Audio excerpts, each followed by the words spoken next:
for these schools to be healthy, the foundation should be lesson on lesson horses, and it should be stronger terms and conditions and strong pricing right off the get-go. And we're seeing a lot of people that are able to start with an intro lesson. That's the starting point. A single intro lesson. You don't need to do an entire, you can. You don't have to do an entire, I know you guys do like an entire 2-week series. I found a lot of people are ready to enroll in subscription after a solid intro lesson. And then the subscription, a lot of people are able to get $350 a month or more and have a 60-day cancellation policy right off the get-go. So starting with a lesson horse, starting strong, stronger than industry standard is highly recommended. And then you need a lesson horse. And this is such a good opportunity to practice like the fundamental skill that basically applies to hiring, because a lesson horse ends up being kind of like a hire. And a team member. I put it like as a team member. Like your team consists of the lesson horses, the instructors, the stable managers, and the admin people. It's a team member.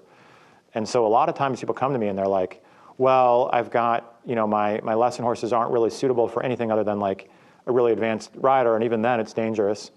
And, they can only really work, a couple times a week. And so I look at that like somebody telling me, well, I've got a team member that, can't really do their job, and so they explain it like it's not changeable, right? So what are you willing to say? I'm not willing to, and I respect that. Like you got to tell me your goals. I'm not gonna judge you. Like I'm not willing to sell any of these horses, and I can't afford to buy any more. So that's something that I am willing to do. I am willing to sell horses and make sure I have the right lesson horse team, because that's and I love these horses, but if you're not willing to change that, then it kind of goes back to what I was saying earlier. Well, you're going to have to get good at apologizing to your family, because like that's directly related to what you can provide for them and the time you have for them. And your husband or your wife or whoever's supporting you, you better tell them like, I'm totally willing to like be dependent on you forever, but I'm not willing to sell this horse. And I respect that. That's your decision. So, but if you are, you want to think about it like a team member. And so it's such a great opportunity, and people aren't doing this, of using finding the lesson horse to really grease those wheels of cast a huge net. So you should have a huge list of all the places that horses are listed for sale, all the dealers, and make posts, because what do you guys think? Let's just say you were able to create a database, which you can, of all publicly listed horses for sale within, that's another thing I'm willing to do. I'm willing to drive to get a horse. That's fine.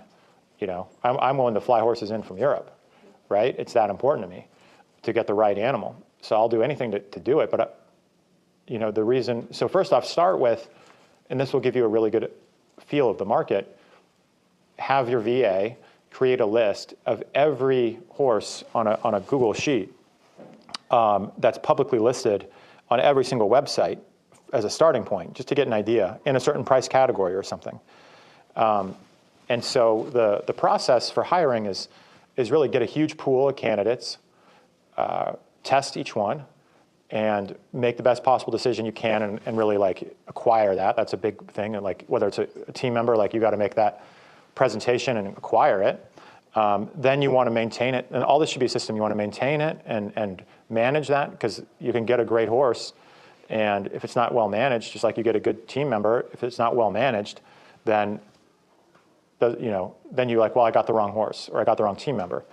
But you want to be able to turn 6s into 9s on both the horse front and the human front, and develop people and develop horses. So you should have a system for that, and then you should have a system for exiting the team member if it's really not a fit, or exiting the horse team member and acquiring another one.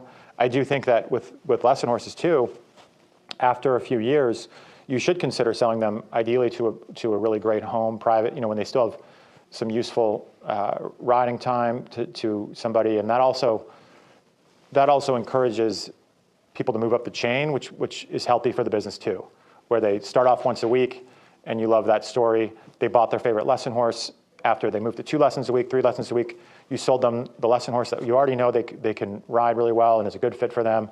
And then they, maybe they go board with somebody else, or maybe they board with you. But that is really important. So I don't recommend hanging on these lesson horses forever, because then you'll inevitably end up with, it's the same thing, I'm sorry, with humans. There's a lot of people that are like, look, we want a younger workforce, and older team members get pushed out of the human workforce too. But ideally, like with a retirement package, and you know what I mean, like we're not trying to, but the same reason that's what's going to make a healthy business, is having younger horses and team members that still have useful life in them. So, practice really that process and having that system. And with my lesson horse system, I've got my VA and my riding instructors that are building out these spreadsheets. And then I've got a list of, when you go try the horse, this is what I want you to do, right? I want you to do this, this, and this. And that's a really important part of the process. Like I know I worked for Gree McFarland, and she's like, always, because she's jumping trainer, always put like a sweatshirt on the jump or something on the jump, something kind of funny, and just see how they react. And I don't mind if they stop at it, but can the rider go and get them over it the second time, or some of them just completely melt down? So whatever it is, that's just an example. Whatever it is of like the things that you found when you try a horse, there's little things that people want to do to try it. But I don't need to drive and try all these horses, and then I'll make the final decision, right? And then once they're in the care, like McCrell was saying that she rides all her lesson horses, get ridden almost every day by, a decent rider. And that really allows them to teach more lessons. Because a lot of it, as I was like, well, how many hours a week can this horse work? And McCrell was saying, well, it's more if you train them. Kind of like, you know what I mean? Like if you've got a really physical job, like really manual work, in theory, like if you go to the gym and do a little bit of training before you go to work and you go to your yoga, yes, that's actually more work. So a lot of people are like, look, I'm saving all my energy just to do my manual labor. But if you're in manual labor, having a training system. So I started having my instructors ride the lesson ponies in the morning. And it also kind of refreshes them. It keeps them trained. It keeps their fit. Yeah. So some people think, and again, it's your system. I'm just giving you some stuff. I'm just giving you anecdotal, what other people tell me.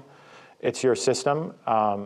I do think that, and then that also creates the opportunity too, because a lot of the instructors want a perk. And so I'm like, if you come work for me, you're getting lessons. You're also getting to ride. You get to teach. That's attractive to a lot of people.